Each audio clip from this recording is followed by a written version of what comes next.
you're a strength and conditioning coach, right? Yeah. Deontay Wilder is coming off of a stoppage loss. Yeah. He doesn't run. There's a lot of things that he doesn't do that boxing guys have always done. Coming off of a loss, what would you change if you was his conditioner? I wouldn't know, man, because I don't know Deontay. I know that if he doesn't run, all right, so what? You know what I mean? Like, there's so many other ways to get ready for a combative sport. You know, there's a lot of other ways. See, here's the issue. You got fighters that'll run 8, 9, 10 miles, 15 miles. For what? For what? What do you really, unless if you got something going on or you have like a different sort of hobby where it's like you used to do cross country or marathons and things like that, then that's different. Okay, go do your run because it's relaxing for you. You understand what I'm saying? But you got guys, man, that'll come into the gym and they say, man, I run like 6 miles. I could hang in there, and they gassing into it. So, if it like I said, Wilder has been in the sport for a very long time. So if he didn't run and it worked, because obviously he went the distance a couple times, then hey, guess what? Then he don't have to run. I would like to change a couple stuff. Like let me see how his workout regimen is completely, and then I will add to it. So I will, if I were to have talked to Deontay, it will be more or less of, all right, what I want to see a full day. Let me see what you do, you know, or just jot down everything that you do, and then I can look, and then I would basically from there dissect everything and say, okay, let's take this out, let's add this, let's take this out and add that, let's keep this, and then just add to whatever it is. Okay. So that's what I would do. All right, so he's a man. He's a lot of power, slender frame. Yeah. He's going up against a dude who's going to outweigh him by 40 to 50 pounds on fight night. Uh-huh. How would you prepare his body? Did you think adding the weight was smart, or would you fight adding the weight on who's that? Wilder. Okay. When he added like, I think he came in light the first time, and then came in, I think, 20 pounds. Yeah. The thing about that is, man, I don't think that fighters should come in one. Let's just say that y'all fight twice. All right, you got a 1 and you got a 2. One fight you come in. Let's just say a guy comes in 205, right? And then the second fight you come in at 220. Rehydrating to 220 from 205, rather than putting on muscle at 220. That's a whole different thing because it's water weight. You understand what I'm saying? So when you put on more muscle weighs more than fat. And it can drain you. If you're not used to it, it will drain you. So you have to be smart. That should have been done gradually to move him up to where you want him to be. You know what I mean? I wouldn't have did one camp, let's go all light work, and then here, let's go all heavy and getting bulky. He's not going to get used to it in that small time frame. He's not. He's not going to get used to it. We're humans. Like, it's not going to happen that way. You know? If that's why most people can find their ways of lifting weights, and then other people find other ways of doing it. But when they transition, that's when that small little time frame, you start feeling all sluggish. You feel all right, but then you feel too heavy because your body's not used to what it was able to do. So it's different. So I don't know. I wouldn't have done it. I would have kept him the way that he was. Honestly, I would have kept him the way that he was because he wasn't doing bad the first fight. I mean, he was losing, but he wasn't doing bad the first fight. He was conditioned. He was cool. Even, think about it, even in the 11th round when he landed them big shots, he still showed that he got power in the later rounds. You understand what I'm saying? So to bulk him up for what? What are you going to bulk him up for? You going to bulk him up for him to get stronger? He already strong. Now, let's try to get him that endurance. Let's build his legs so his legs can stand going 12 rounds and he can sit there and box like Ali. You know what I mean? Let him box for that many rounds. Let's get his legs right. Let's not worry about putting on so much weight. For what? You didn't need to. He's a very athletic individual. You know what I mean? Okay. Last question. There's a fight, Leo Santa Cruz and Gervonta Davis. Right? We're not sure if it's going to take place at 30 or 35. Yeah. But Leo just moved up and Tank moved up. Mm-hmm. A lot of people think that this is a mismatch. How do you see that fight?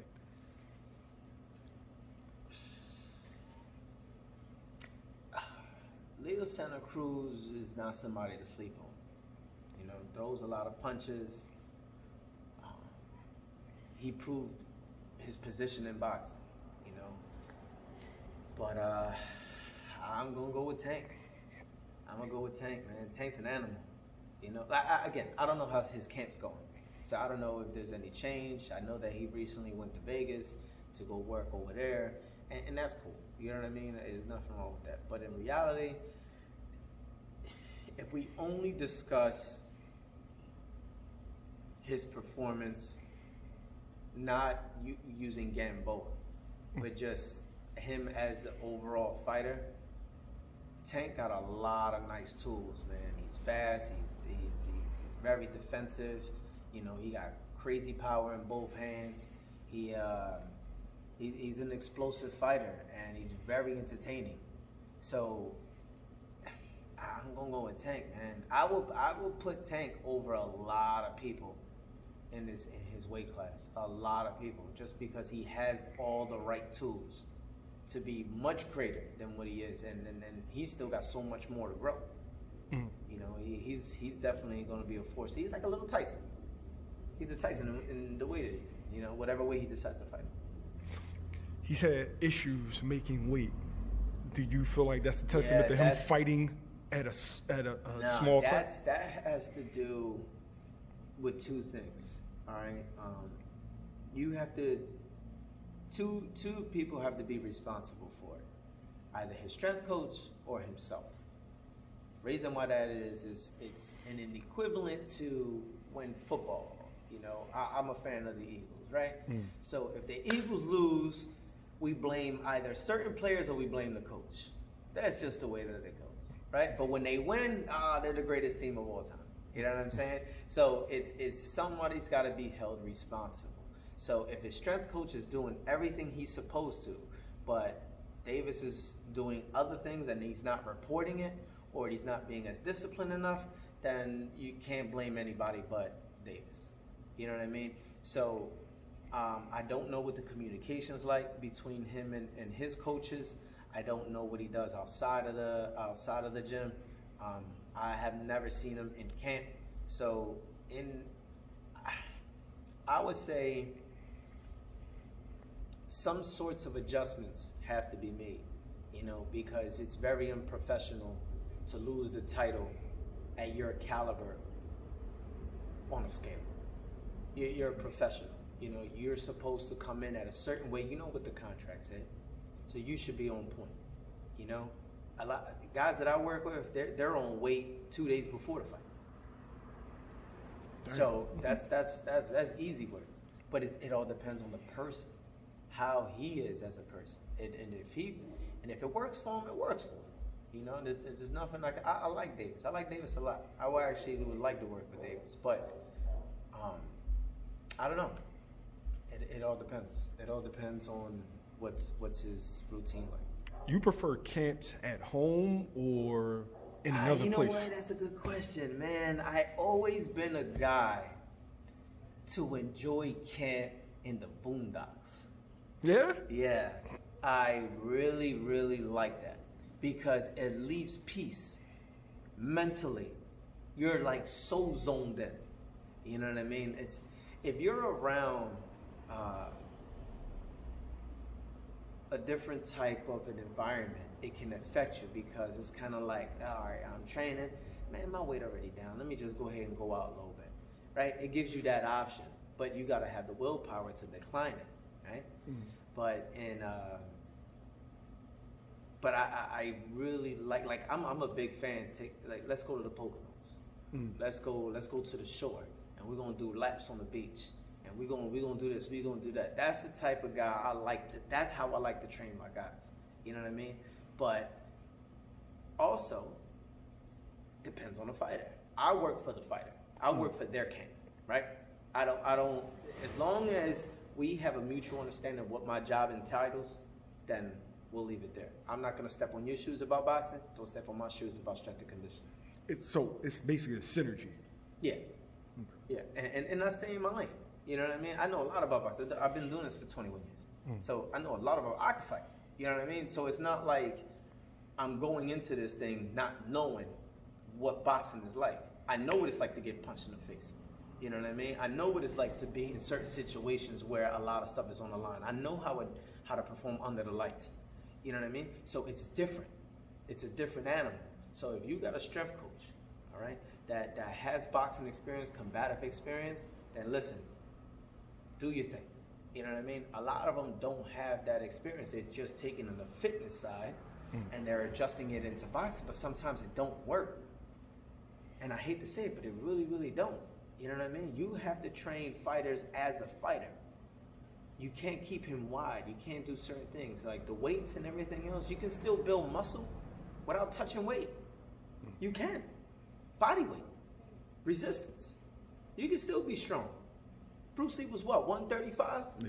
And he was clean knocking out heavyweights. Did he do it lifting any weight? No. So that became a thing, like, you know, going into that phase. If you're gonna do weights, cool. But do them light. Do high reps. You know what I mean? And just don't sit there be that guy. You fighting at 147 or 154 and you benching, 225, 280. For what, bro? Like, what you trying to do? You know what I mean? You want to impress me? Do 40 pull-ups. You know what I'm saying? You want to do something crazy? Let's work. You know what I mean? That's just my view on it. All right, so give me one place that you haven't had camp yet, but that's always been like, in my mind. Yeah, in your mind, like, yo, we got to do camp here. Big Bear. Big Bear. Yeah, I would like that because it's woods. I'm a big fan of that, man. I'm a big fan of that. I love that stuff, especially like I would love to take Boots, have a camp in a wooded area, like a cabin. He could bring, family could come with him, whatever it is, whatever he likes, right? And then we just chopping the wood. We throwing boulders over our backs. You know what I mean? Like I want hard labor. That's what I want.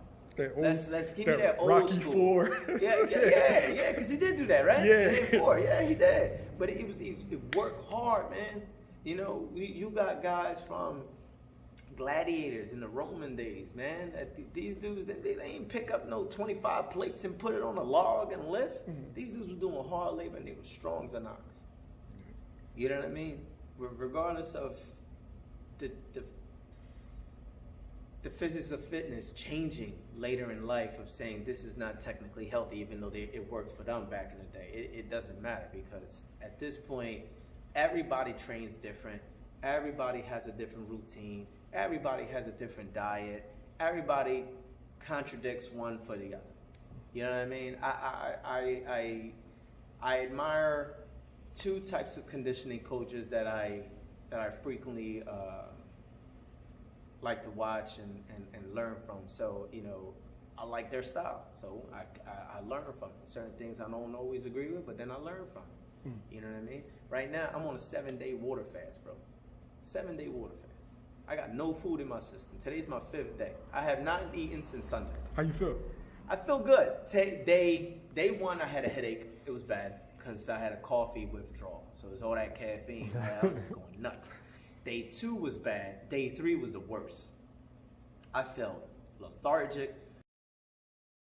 I didn't even want to work with no one. I felt down. I was hungry. And what made it worse for that day specifically, I went on my Instagram, right? And everything that popped up in my story was food related. So I was pissed, man. I'm like, man, I can't do this. So then I ended up just fighting through it. Now I'm on day 5. I eat again on Sunday. I feel fantastic. Yesterday I worked out. We did some defense. I worked with my guys. I got 2 amateurs, so I started working with those. and I just thought to move forward. We got a little amateur show coming up September 26th in Feasterville in Keystone Boxing Gym. Okay. So I got a couple guys fighting in that. So we're getting ready, and I feel good, man. I can't lie. I would like to eat, but I'm not gonna eat. You know what I mean? Thanks, Rob. I Yeah, appreciate no problem, this, man. No bro. problem.